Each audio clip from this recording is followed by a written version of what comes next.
मिर्जापुर से बसंत कुमार गुप्ता की report. UP आज तक। मिर्जापुर 8 मार्च 24 मानक के विपरीत चल रहे क्रेशर प्लांट पर एसडीएमसी और क्षेत्रीय प्रदूषण विभाग बड़ी की कार्यवाही।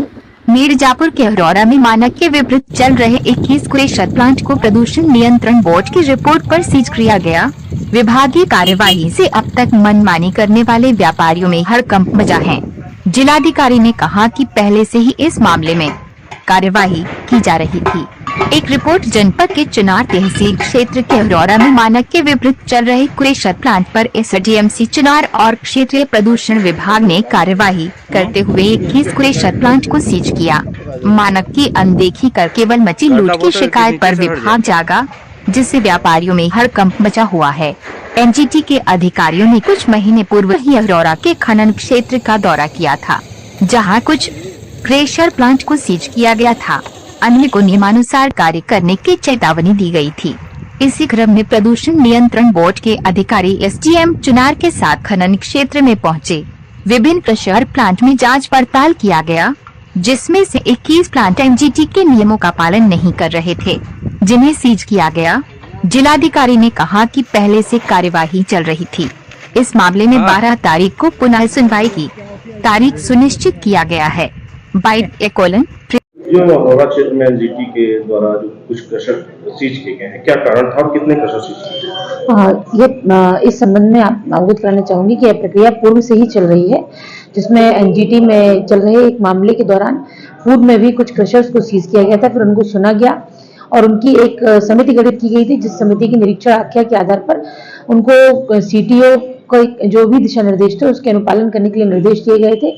और जब उनको उतना समय दे दिया गया, उसके आधार पर आरओ पॉल्यूशन के द्वारा पुनः जांच कर सीटीओ के कितने कंप्लायंस उन्होंने किए हैं, इसकी एक आख्या देने के लिए कही गई थी प्रदूषण नियंत्रण बोर्ड को, जिसमें आरओ पॉल्यूशन की आख्या के आधार पर प्रदूषण नियंत्रण बोर्ड के द्वारा 21 क्रशर को सीज करने का जो है वो निर्देश दिया गया है, जिसके क्रम में कार्रवाई की गई है और इसमें 12 तारीख को पुनः सुनवाई प्रस्तावित है। क्या नाम है आपका? मेरा नाम संपूर्णानंद, मैं रजिस्टर्ड फार्मासिस्ट। क्या आप खनन क्षेत्रों में शिकायतकर्ता के रूप में आपकी अहम भूमिका रही है? हाँ, इसमें आज कुछ प्लांटों पर कार्रवाई हुई, इस संबंध में क्या कहना चाहते हैं? जी, मैं इस संबंध में यही कहना चाहूँगा कि ये जो आज कार्रवाई हुई है, इसको बहुत पहले हो जाना चाहिए। और जहाँ तक देखा जाए अवैध खनन का या फिर अवैध ढंग से संचालित क्रेशर प्लांटों का, तो इनको तो चालू ही नहीं होने चाहिए। कौन कौन सा खनन अवैध चल रहा है? खनन तो एरिया में जितने भी हैं लगभग सभी अवैध हैं। और अब हम ऐसे देखें तो एक हमारे पास जीपीएस लोकेशन के माध्यम से लिया गया फोटो है, जिसमें जावेद अहमद का है। उसमें देखा जाए तो जितने एरिया में उनका लीज हुआ है, उससे दोगुने से ज़्यादा एरिया में वो अपना खनन कर रहे हैं।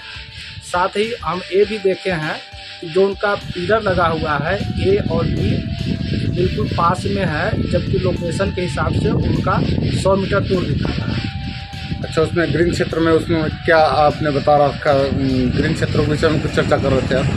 ग्रीन क्षेत्र में देखिए, जितने एरिया में उनका लीज है या फिर क्रेशर प्लांट है, उससे कम से कम 33% एरिया में ग्रीन बेल्ट का विकास होना बहुत ज़रूरी है।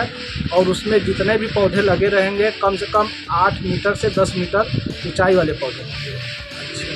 उसमें क्या आपकी भी ज़मीनें वगैरह कुछ हैं क्या? हमारी ज़मीनें देखिए, वहाँ जहाँ पे राजू खान का है वो जावेद अहमद जो है, तो उसके बगल में हमारा 10 बिस्सा ज़मीन है और उसमें हमारा पेड़ लगा हुआ सागौन का। लगभग 500-700 पेड़ लगे हुए हैं।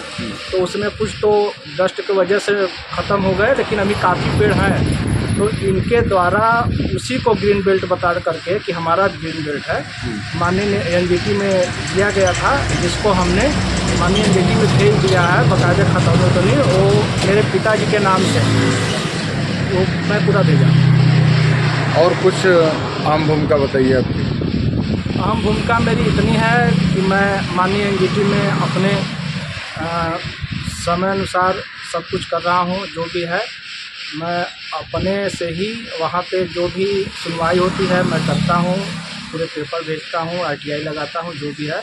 और मेरी यही मांग है कि जो भी हो नियम से हो, बगैर नियम कोई भी क्रेशर या खनन पट्टा संचालित न हो।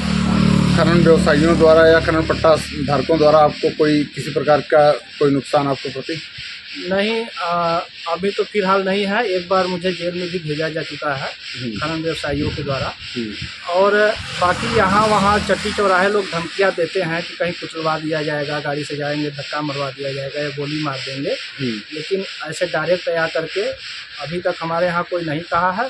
इसके पूर्व में एक इंसाफ खान है भगवती गंज के, जो हमारे घर गए थे तो हमारे पिताजी से कह रहे थे कि कह दीजिए मान जाए, नहीं तो भाई कुछ भी हो सकता है, इस वजह से वो बात किए थे।